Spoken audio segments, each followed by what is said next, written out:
The moment the broadcast began, the galaxy fell silent.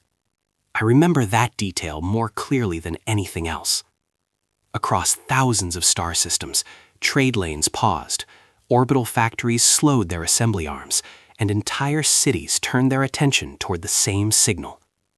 The Imperial Broadcast Network had activated its highest priority transmission tier, an event so rare that many civilizations would experience it only once in several generations. When the Empire demanded attention, the galaxy obeyed.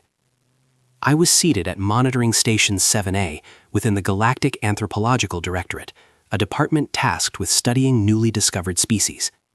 Most days my work involved compiling dull behavioral reports and predicting whether a civilization might become economically useful within the next century. But that day, my assignment had been simple: observe the humans. They had been classified only 2 cycles earlier, an emerging species originating from a Category 12 death world known locally as Earth. A volatile planet filled with storms, predators, pathogens, and environmental instability severe enough to destroy most intelligent life before it ever developed technology. Statistically speaking, humans should never have existed. Yet they did, which made them interesting, but not important. Not to the Empire. The broadcast signal stabilized, and the massive Imperial crest burned across every screen in the chamber. Its golden symbol, 3 spiraling stars encircling a crowned nebula, announced the presence of the most powerful government the galaxy had ever known. A voice followed. Cold, authoritative, absolute. Citizens of the Galactic Empire and all affiliated civilizations, today you witness the consequence of defiance. The camera shifted, and the girl appeared. She stood alone on a raised execution platform, illuminated by harsh white floodlights.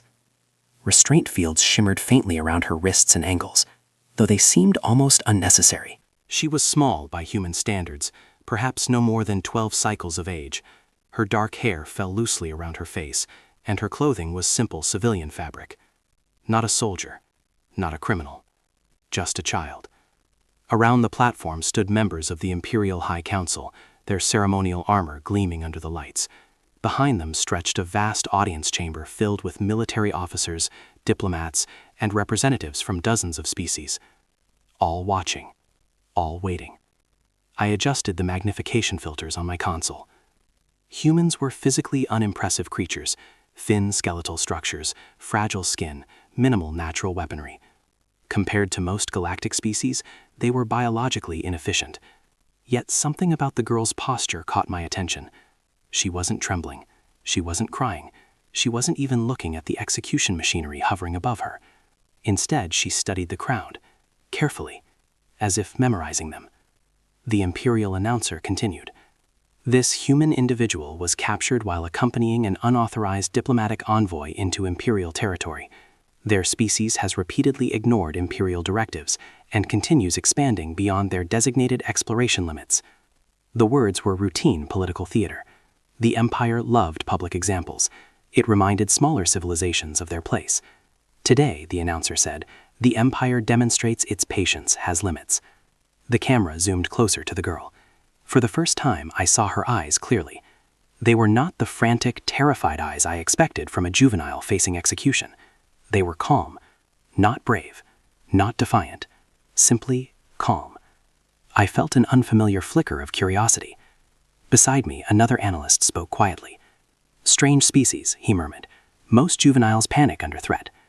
I nodded absently, continuing my observation logs. Across the galaxy, billions watched the same moment. The Empire's greatest propaganda event of the decade. The announcer stepped forward. "Human," he said, his voice echoing through the chamber. "You have been given opportunity to speak final words." The chamber fell silent. For a brief moment, the girl did nothing. Then she slowly lifted her head.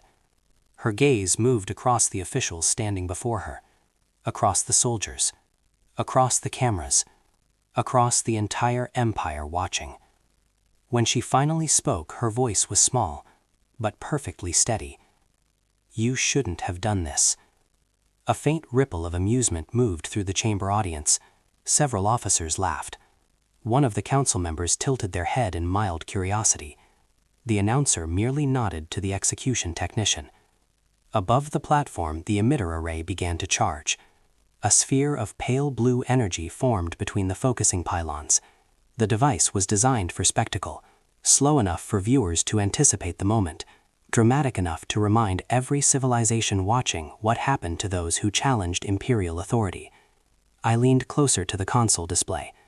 Something about the girl's expression bothered me. She was still looking outward, still watching, as though the crowd were not the true audience. The energy sphere brightened. The technician activated the firing sequence, and the beam descended. There was no explosion, just a single pulse of light. When it faded, the girl collapsed silently onto the platform floor. The broadcast ended seconds later. Across the galaxy, Imperial commentators praised the display of strength. Analysts declared the event the decisive political victory. Military officials celebrated the message it sent to rebellious frontier species. Inside Monitoring Station 7A, the screen slowly returned to normal programming. I began finalizing my observation report. Human psychological response to intimidation. Unknown. Predicted species reaction to event. Minimal. Strategic threat level.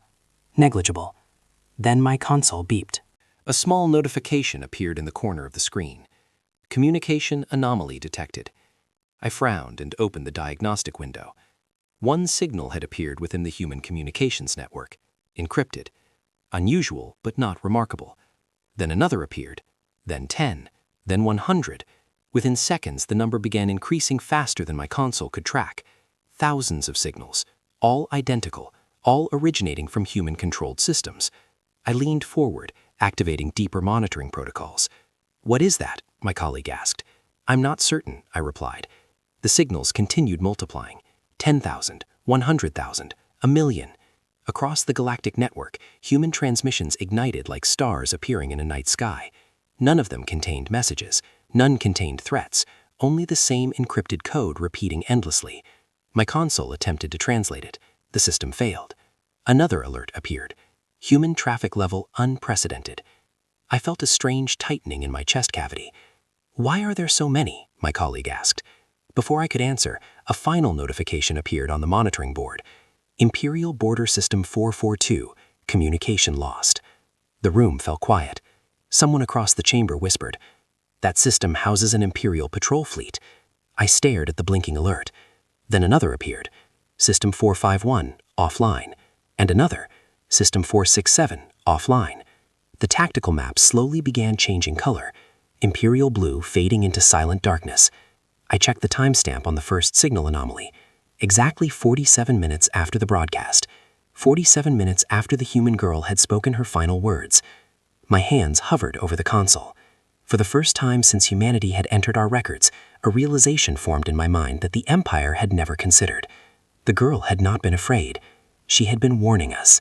And as the next Imperial system vanished from the network, I began to understand something far more terrifying. The Empire had just made a catastrophic mistake. I spent the next several minutes reviewing humanity's official classification file. It was disturbingly thin. The Galactic Empire prided itself on exhaustive research. Every discovered civilization was documented. Biological composition, technological progress, social hierarchy, warfare capability, and psychological behavior patterns. Humans were different. Their dossier contained little more than speculation. Species, Homo sapiens. Origin, Earth. Class, Death World. Technological tier, emerging. Strategic value, minimal. That was all. I accessed archived Explorer reports instead. The earliest encounters described humans as fragile-looking bipeds with soft skin and inefficient respiratory structures. Their bodies lacked natural armor. They possessed no obvious predatory advantages. Yet explorers consistently recorded something unusual. Humans continued functioning even when injured in ways that would incapacitate most species. I remember one field report describing a human who continued repairing a damaged spacecraft while suffering what the medic classified as severe internal trauma. The human refused sedation, insisting the ship's life support systems were more important. To most species, survival meant avoiding harm. To humans, survival often meant continuing despite harm. Another report detailed human social behavior during emergencies. When exposed to extreme environmental danger, human individuals tended to cooperate spontaneously with strangers. They formed temporary alliances without formal hierarchy, without biological hive structures, without telepathic links, without command pheromones, purely through communication and shared intent. The most disturbing characteristic, however, was recorded only in psychological summaries. Humans possessed an intense moral reaction to perceived injustice. When one human was threatened privately, the species might retreat, negotiate, or attempt de-escalation. But when harm was inflicted publicly, especially upon a child, their collective behavior changed rapidly. The data logs described it as a unity response. I found the term inadequate. It was not unity, it was synchronization. I minimized the historical files and opened the real-time communication monitoring window. The anomaly signal cluster was still growing. Every transmission originated from human-controlled infrastructure. Every signal contained the same encrypted sequence. No panic patterns were detected. Panic would have produced chaotic communication bursts, unpredictable frequency shifts, and fragmented message structures. Instead, the pattern was remarkably ordered. It was coordination. Across the chamber, another alarm sounded, then another, then several simultaneously. "Report," I ordered, my voice sharper than intended. An officer responded immediately. "Sir, Imperial Defense Fleet Gamma 12 has encountered unidentified vessels near Human Border Sector 3. My display switched automatically to tactical feeds. The first battle recording appeared. The moment I saw the ship, I felt something unfamiliar, something very close to fear. The vessel was smaller than Imperial cruisers. Its surface lacked ceremonial ornamentation. It was matte dark, almost absorbing light rather than reflecting it. Human design philosophy, I realized later, prioritized function over intimidation. But what truly disturbed me was the ship's movement. It did not follow conventional combat vector logic. It adjusted trajectory continuously, predicting firing arcs before enemy weapons even discharged. "Impossible," whispered one technician. The Imperial patrol fleet opened fire. Plasma volleys illuminated the void.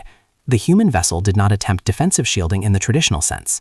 Instead, it executed rapid microaccelerations, slipping through energy trajectories with precision that bordered on biological intuition.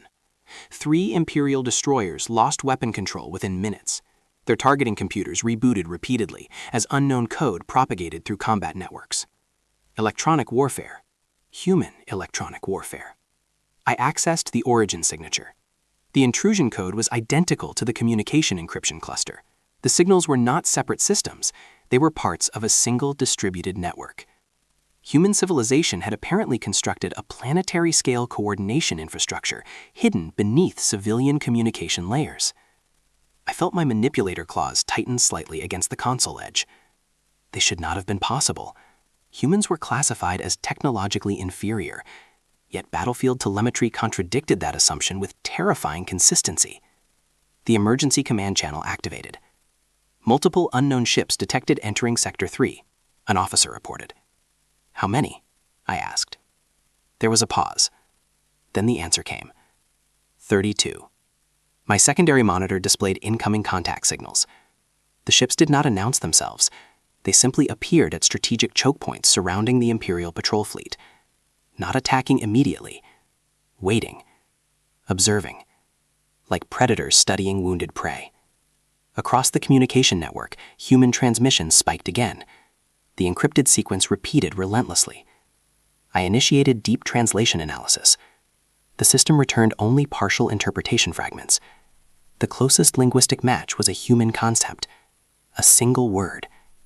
It was not a threat. It was not a declaration of war. It was a promise. The tactical map changed color as another Imperial outpost lost connection. Then another. Then another. The commander on the main bridge attempted to contact High Command. The channel remained silent. Human interference protocols were spreading faster than our countermeasures. Someone behind me spoke quietly. "Why are they moving so fast?" I did not answer immediately, because I was beginning to understand. Human fleets were not acting randomly. Every movement was calculated around vulnerable infrastructure nodes, supply depots, relay stations, sensor arrays. Psychological warfare was not their primary strategy. Operational paralysis was. Then a new feed opened automatically. It was not from the battlefield. It was from a civilian human transmission channel. A human voice spoke. Calm, measured, unarmed. "We are not attacking your people," the message said in Galactic Standard. Withdraw your military forces from human space. The message paused, then continued. The girl was 12 years old. Silence followed. Across the station, no one moved. The human voice spoke one final sentence. If you harm our children, we will come for everything that allows you to do it again. The transmission ended. Emergency alarms filled the chamber as another Imperial border system went dark. I stared at the battle feeds and understood the truth forming across human space. The Empire had not triggered a chaotic uprising. It had triggered a species-wide strategic response. Not because the girl died, but because billions of humans had watched her die together. The mistake was not killing the girl. The mistake was allowing the entire human race to witness it. The galaxy believed the execution broadcast had achieved its purpose. Propaganda channels replayed the event continuously across Imperial media networks. The girl's collapse was framed as proof of absolute authority. Celebration halls within the Galactic Empire filled with controlled political triumph. Diplomatic commentators declared the human civilization fractured. Primitive species often respond to dominance demonstrations with psychological shock, one strategist said during a public analysis broadcast. The Empire expected panic. What they received was silence. For 47 minutes after the execution, no official human declaration was transmitted. No diplomatic protest, no military threat, no civilian uprising message. To Imperial observers, this silence was interpreted as confirmation. Human civilization, they believed, was technologically inferior and socially unstable. The narrator monitoring human sectors began recording anomalies almost immediately. At first, the pattern was subtle. Communication traffic inside human colonies was changing. Human networks, normally characterized by high variability and decentralized chatter, were converging towards structured signal alignment. Billions of independent transmissions synchronized gradually into unified coordination channels. Civilian orbital satellites began rerouting energy distribution across planetary grids. Cargo fleet navigation routes shifted without central command authorization. Defense infrastructure across multiple human colonies activated simultaneously. Not publicly. Not theatrically. Quietly. Preparation without announcement. I accessed deeper reconnaissance layers. Hidden within asteroid belts surrounding several human worlds were construction signatures that had previously been dismissed as natural mineral formations. They were not geological. They were shipyards. Massive subterranean manufacturing complexes built inside cosmic debris structures. From dormant nebula regions, I detected power signatures awakening. Human defensive platforms began online initialization sequences around distant star systems previously considered strategically irrelevant. For centuries, the Empire's intelligence doctrine had assumed technological superiority over humanity. This assumption was based on visible infrastructure analysis. Human civilization had hidden its true capabilities beneath civilian layers. They were not weak. They were silent.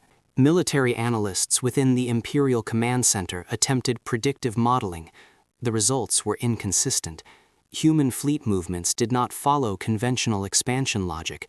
Instead, their ships traveled through interstellar corridors the Empire had labeled low-priority zones, trade route shadows, asteroid field gravitational microchannels, nebula ionized plasma lanes, routes considered strategically meaningless. But human commanders understood something deeper. Control of movement is more important than control of territory. Then the 47th minute approached. I watched the timestamp counter. 46 minutes. 46 and 30 seconds.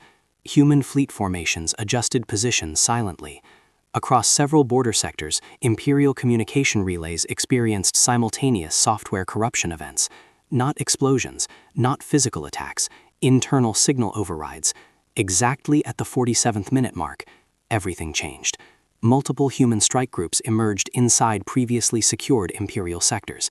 Their arrival signatures were impossible according to known hyperspace physics models. It was as if human ships had been waiting inside gravitational probability shadows until the precise moment of activation. Communication relays across several Imperial command chains went dark simultaneously. Sensor arrays lost synchronization. Patrol fleets reported internal navigation system failures. Human electronic warfare code propagated through military networking layers with alarming speed. 3 Imperial warships vanished from tactical maps. No destruction markers were recorded. They simply disappeared from network visibility. I zoomed into battlefield feeds. Human vessels were positioned around communication infrastructure nodes, not attacking civilian colonies, not initiating planetary bombardment, targeting command connectivity. The Empire's military strength depended on hierarchical control transmission. Humans were dismantling that structure. Across the monitoring station, alarm indicators flashed red. Sector 19 patrol fleet unresponsive. Hyperspace relay junction failure. Orbital defense network isolation detected. The tactical map gradually transformed.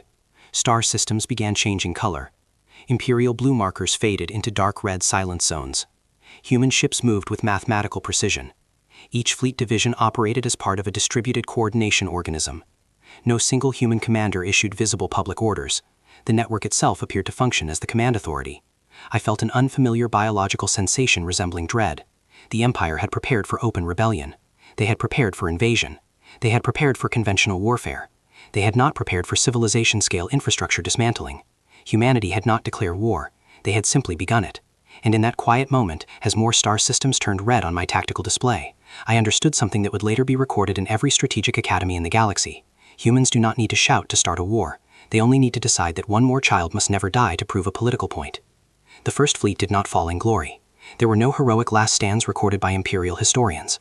No epic space battle worthy of ceremonial archives. The patrol group simply vanished. One moment, Fleet Outpost Theta 9 was transmitting routine surveillance data. The next, every communication channel from that sector went silent. I watched the command station descend into controlled panic. "Restore contact," the operations chief ordered. "They're attempting signal re-establishment," another officer replied, fingers moving rapidly across holographic interface controls. Then the tactical map updated.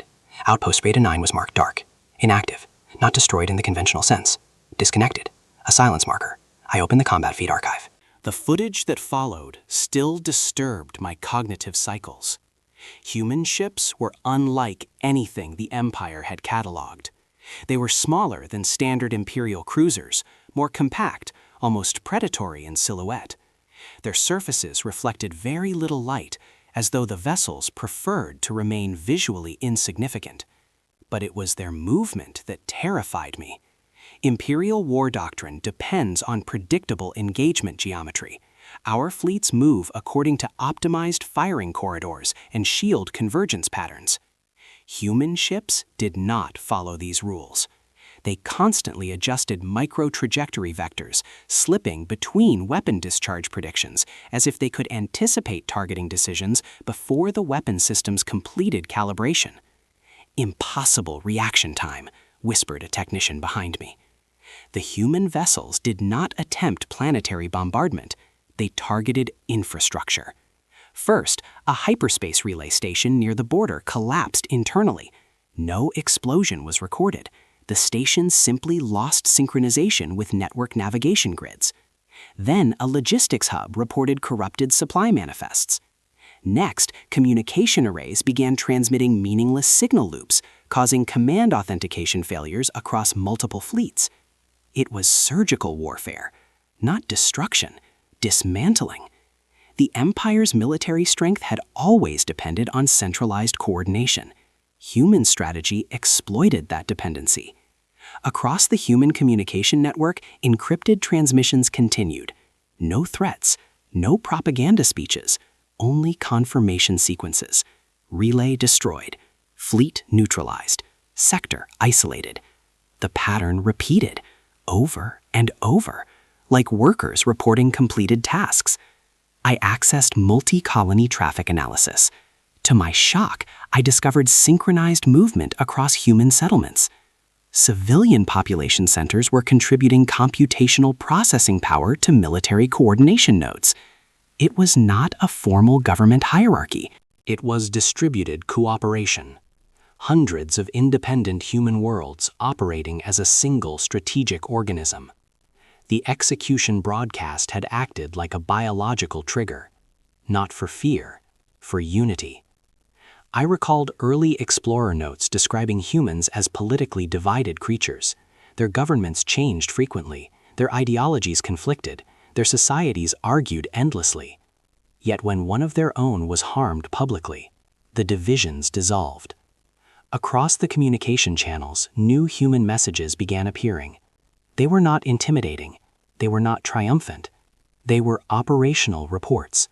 Sector 14 relay network destroyed. Orbital defense grid disabled. Patrol fleet communication compromised. Civilian evacuation corridors secured. The simplicity of the messages unsettled me more than threats would have. Humans were not boasting. They were documenting progress. Within minutes, the outer defense ring of the Empire began collapsing. 3 border systems lost navigation control simultaneously. High Command attempted emergency protocol reconfiguration. The commands failed.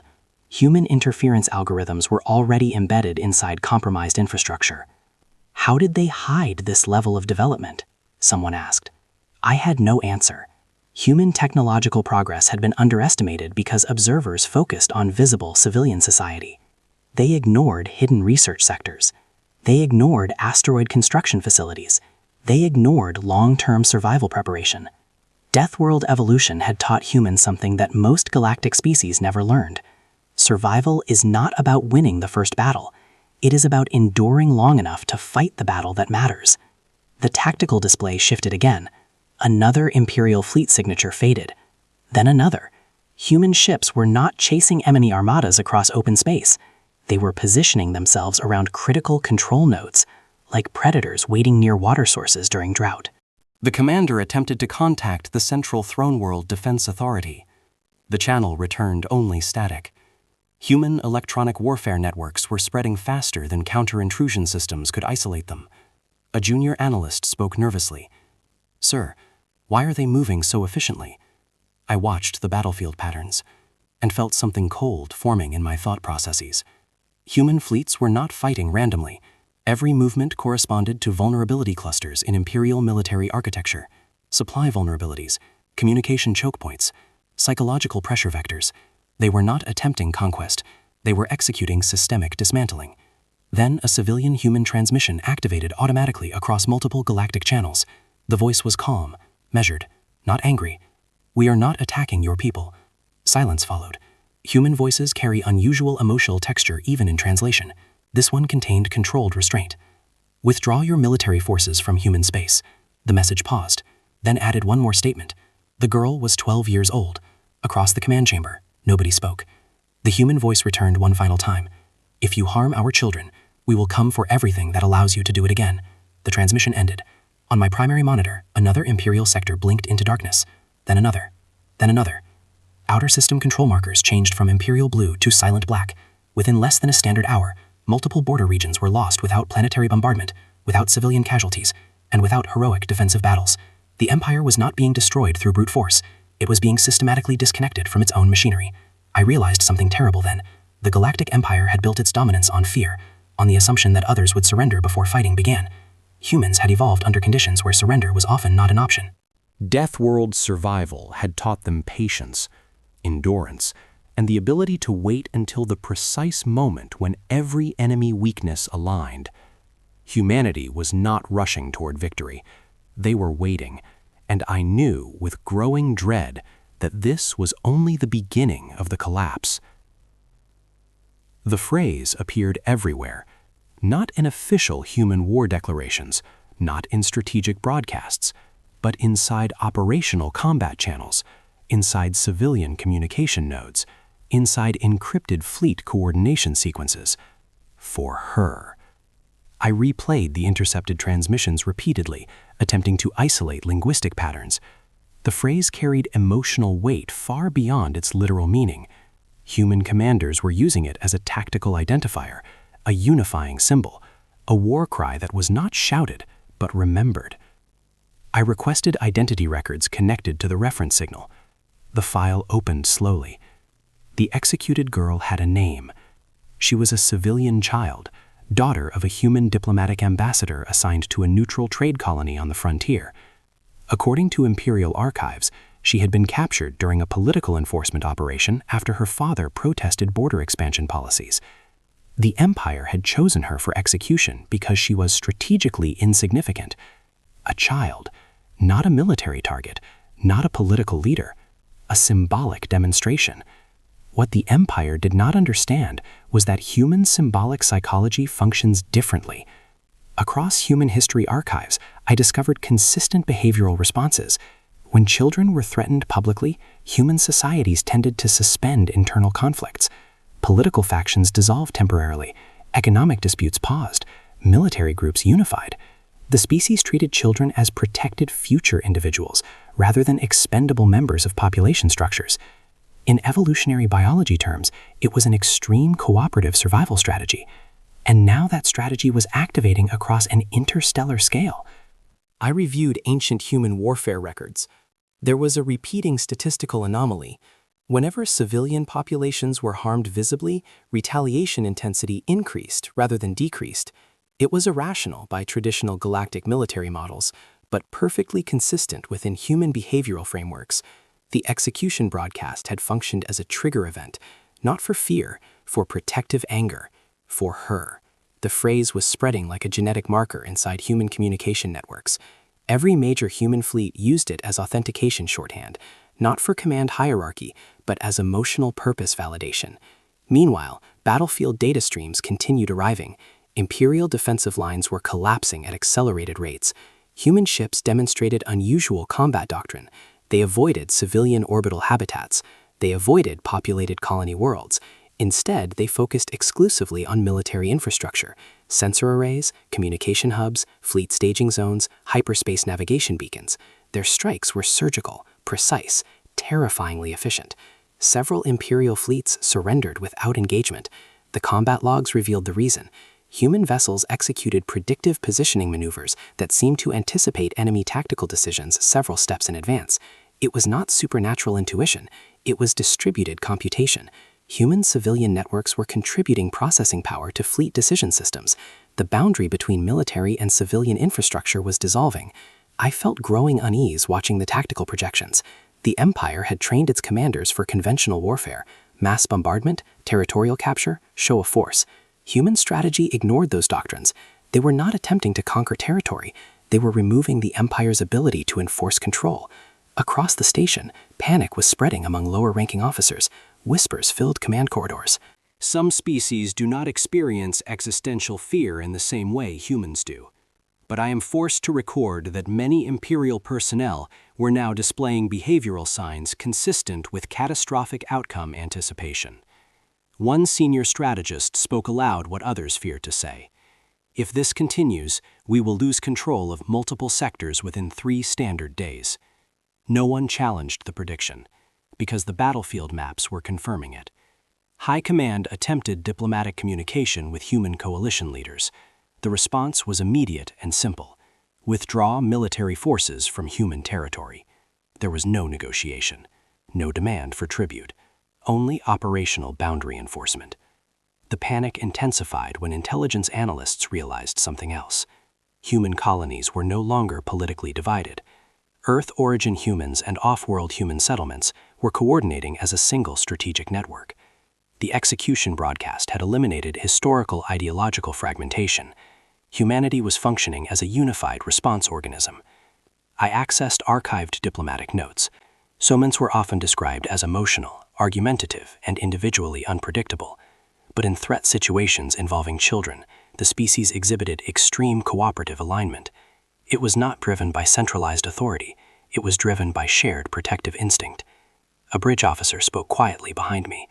"Sir, High Command is discussing retreat options." I did not respond immediately, because I was watching the latest human fleet transmission. The message repeated every few seconds across multiple channels. For her. I realized then that humanity was not fighting for territory, not for political ideology, not even for revenge. They were fighting for a principle encoded deeply inside their species: protection of the next generation. The Empire had believed the execution would demonstrate dominance. Instead, it revealed something far more dangerous. Human civilization was built on the assumption that future children must survive, even if present adults must sacrifice everything. Death World evolution had shaped them into endurance specialists. Their world punished weakness relentlessly.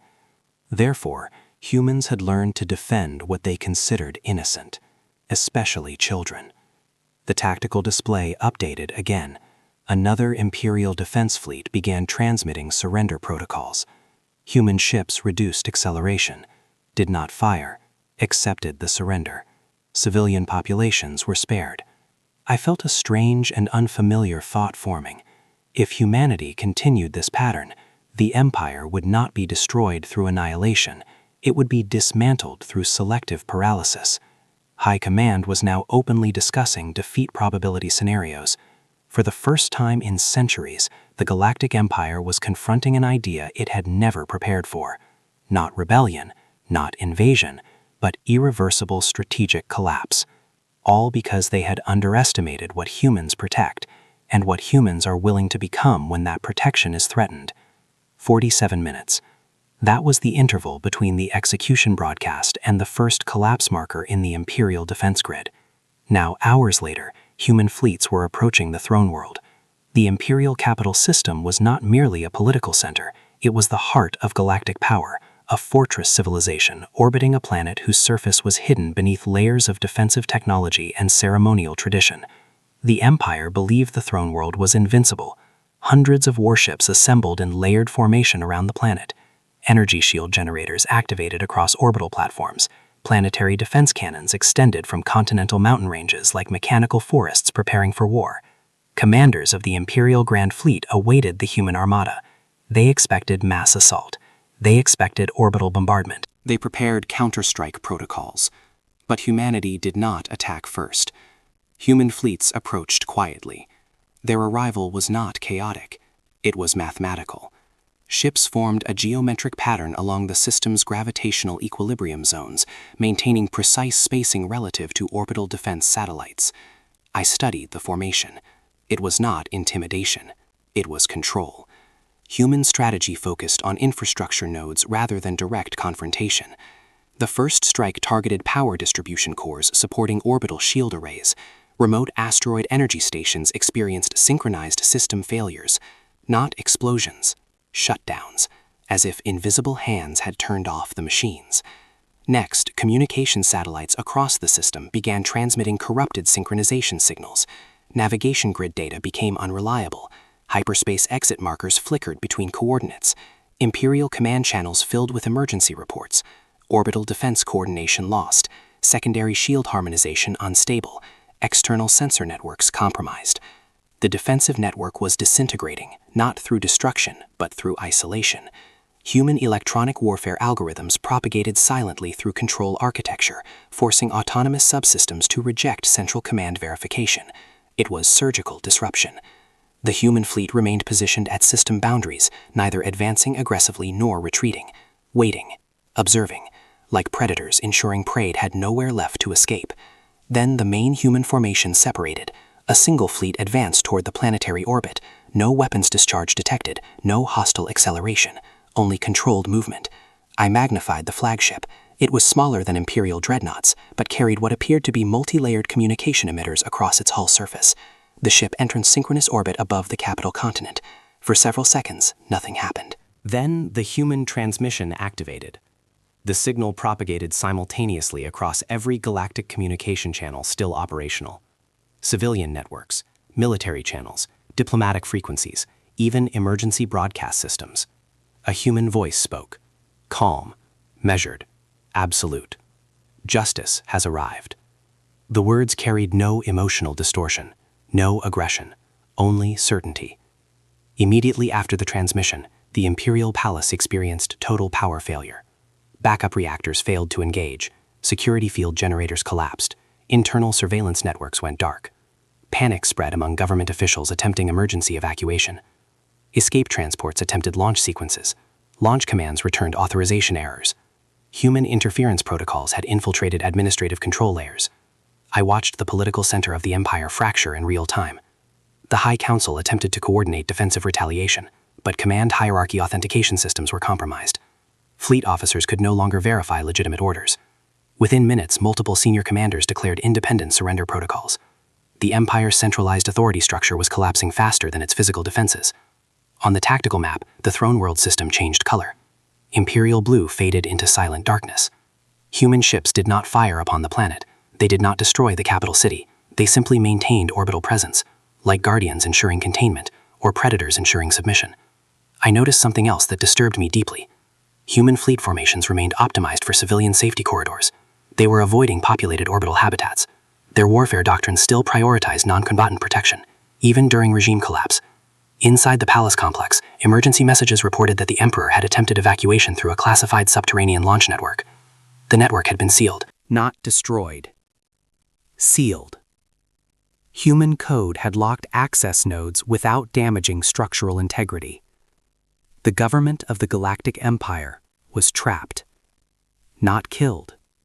Not bombed. Contained. The High Command communication channel opened one final time. A senior Imperial diplomat spoke with trembling vocal modulation. "We request negotiation." There was a long silence. Then the human fleet transmitted a final confirmation. "Military operations will cease if all Imperial forces withdraw from human space and release civilian prisoners." No additional demands were issued. The message was not triumphal. It was administrative. The Galactic Empire had expected extinction-level retaliation. Instead, humanity was enforcing boundary justice. I stared at the capital world below the orbital fleet.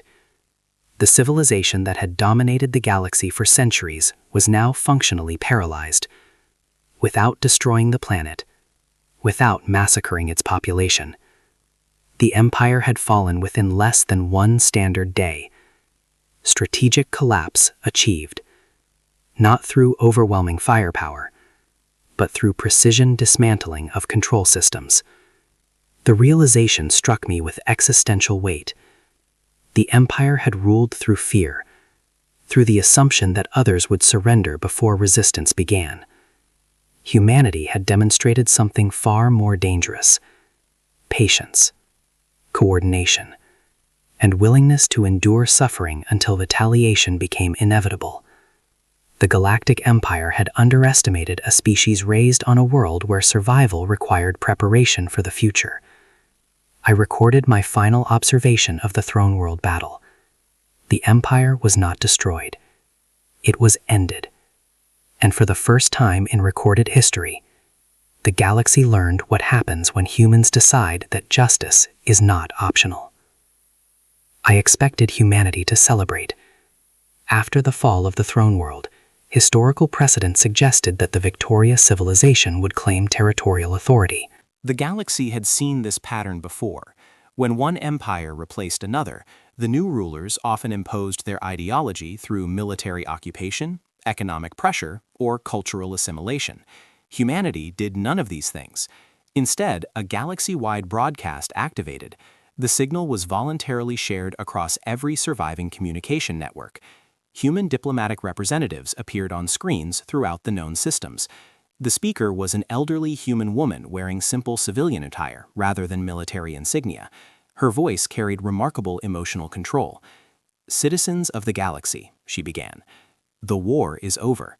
Silence followed. Not forced silence, listening silence. She continued, "This conflict was not about territory. It was not about resources. It was not about political ideology. It was about accountability." I recorded every word. Human strategy had shocked imperial military theorists because it did not follow conquest doctrine. The Empire believed social order required fear, fear of punishment, fear of authority, fear of power. Human philosophy, at least in this moment, expressed something fundamentally different. "Peace does not survive without justice," the diplomat said, "and justice requires consequences."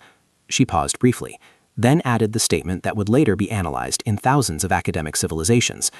The execution of a child was not a military decision. It was a moral failure. Across the star systems, human fleets began withdrawing, not retreating under pressure, systematic withdrawal. Orbital weapon platforms powered down. Captured military installations were deactivated, but not destroyed. Prisoner transport facilities opened automatically. Civilian populations previously under Imperial control were given freedom to choose relocation, remain on their worlds, or join emergent cooperative councils. Human forces left behind functioning infrastructure, trade stations, energy generators, transportation hubs. But no occupying armies, no planetary governors. Instead, humanity proposed formation of a multi-species coalition, a governance framework designed to prevent large-scale atrocities through shared monitoring and diplomatic arbitration. The proposal was unprecedented. There was no demand for tribute, no demand for submission, only a request that civilizations work together to ensure children would never again be used as political weapons. I studied human behavior models during this broadcast. The contradiction was profound. Human warfare capability was terrifyingly advanced. Their fleet coordination rivaled what the Empire had achieved after centuries of expansion. Their electronic warfare networks were deeply integrated into civilian technology. They could have conquered the galaxy, yet they chose not to. The diplomat spoke again. Humanity does not seek to rule the stars. We seek a galaxy where no civilization must fear the loss of its children to prove a political point. The statement resonated across multiple species. Some species transmitted voluntary alliance pledges within hours, others requested observation membership. The Galactic Academic Directorate began immediate cultural analysis. I continued monitoring human military movements. What I observed was psychologically disturbing in a different way than the battlefield collapse had been. Human fleets were returning to defensive patrol configurations around their own colonies. Weapon systems remained operational but were not deployed. The species had transitioned from war posture to long-term deterrence posture with remarkable speed. No internal conflict between human factions was recorded during this transition. I accessed historical archives again. Human history contained countless examples of internal warfare, yet during existential threat events, their societies often unified. The execution broadcast had triggered what human sociologists later termed a protective civilization response. The pattern was consistent across their recorded history. Public harm to children produced long-term cooperative retaliation. I realized something deeper as I reviewed communication logs. Human victory was not defined by destruction of enemies. It was defined by prevention of future injustice. The alien narrator in me struggled to process this. Most galactic species pursued survival through dominance. Humanity pursued survival through continuity. They were willing to fight with devastating efficiency, but only until the threat was neutralized. No further. I replayed the diplomatic broadcast. The final statement from the human diplomat stayed in my memory buffers. "Humanity is dangerous," she said, "not because we enjoy violence, but because we understand when violence becomes necessary, and when it must end." The transmission concluded. Across the galaxy, former imperial territories stabilized under independent governance councils. Human fleets continued monitoring major trade corridors, but refrained from political control. I examined long-range human behavioral projections. The data suggested humanity would remain militarily dominant for the foreseeable future, but they were unlikely to initiate new wars. The girl's death had transformed human civilization into a unified defensive organism, not an empire, a guardian network. I experienced an uncomfortable realization. The Galactic Empire had feared humanity because of their potential strength, but the true threat was not their weapons, it was their philosophy. Humans did not fight to dominate. They fought to ensure that what they protected could never be taken again. And in the silence following the broadcast, I understood that the galaxy would remember humanity not as conquerors, but as the species that taught the stars that justice has a cost, and that children are not acceptable sacrifices for power. I am older now. Much older than when I first watched the Imperial broadcast that changed the galaxy. Civilizations rise and fall with predictable rhythm across cosmic history. Empires expand, stabilize, and eventually decay under the weight of their own complexity. But there are events that permanently alter the trajectory of intelligent life. The execution broadcast was one of those events. I still remember the silence that followed the girl's final words. 47 minutes. That was the duration between the moment the execution beam fired and the first collapse of Imperial network systems. Historians later analyzed that interval extensively. Some argued it was coincidence. Human strategists confirmed it was not. Human retaliation had been coordinated across multiple independent colonies, requiring preparation long before the broadcast ended. The storm that followed was not emotional chaos, it was calculated response. I have delivered this historical lecture many times to young civilizations entering the Interstellar Council. They always ask the same question: why did humanity stop after defeating the Empire? The answer is always the same. Because humanity did not fight for domination, they fought for a principle. The girl's name was never officially revealed in most historical archives. Her image, however, appears on monuments across hundreds of worlds. A small human child standing quietly under bright execution lights. Not a soldier, not a ruler, just a daughter of one civilization. In modern galactic academies, her story is required study material. Diplomatic students learn it before they are allowed to negotiate interstellar treaties. Military cadets learn it before they are assigned command positions. The lesson is always presented in the same way. Humanity can endure suffering. They can survive environmental extremes, technological suppression, and political conflict. They can forgive past enemies. They can even cooperate with former adversaries if peace is maintained. But there is one boundary encoded deeply within their collective psychology: the deliberate harm of the innocent, especially children. If that boundary is crossed publicly, human societies transition into what researchers call unified protective response state. Internal political divisions collapse, economic competition pauses, military branches coordinate automatically, strategic patience replaces emotional reaction. The galaxy learned this lesson the hard way. Monuments now stand across the former imperial territories, not monuments of victory, but memorials of warning. The most famous monument orbits the former execution system where the girl died. It is a simple structure, a dark metallic ring surrounding an empty central platform. Visitors from all species come to reflect there. Human diplomats explain its meaning during interstellar education tours. The message is always the same. Do not sacrifice innocence for political spectacle. Do not use children as tools of intimidation. Because humanity will respond with unity that cannot be fractured by fear. I have studied many civilizations. Some are biologically strong, some are technologically advanced, some possess overwhelming military capacity. But humanity possesses something rarer, a social structure built on protective emotional bonding. Their survival strategy is not individual strength, it is cooperative endurance. The death world theory once suggested Earth's environment shaped human aggression. This was a misunderstanding. The planet did not make humans dangerous, it made them patient, resilient, willing to survive long enough to defend what they value. In my final historical record entry, I summarize humanity's significance for future civilizations. Humans are not the species that will destroy the galaxy, but they are the species that will never allow cruelty to children to become acceptable political strategy. The Galactic Empire is now studied as a cautionary example in strategic academies. Its collapse is analyzed in military doctrine classes, not for tactics, but for philosophy. The Empire believed fear could maintain order. Humanity demonstrated that justice maintained by fear is fragile. True stability comes from shared protection of the vulnerable.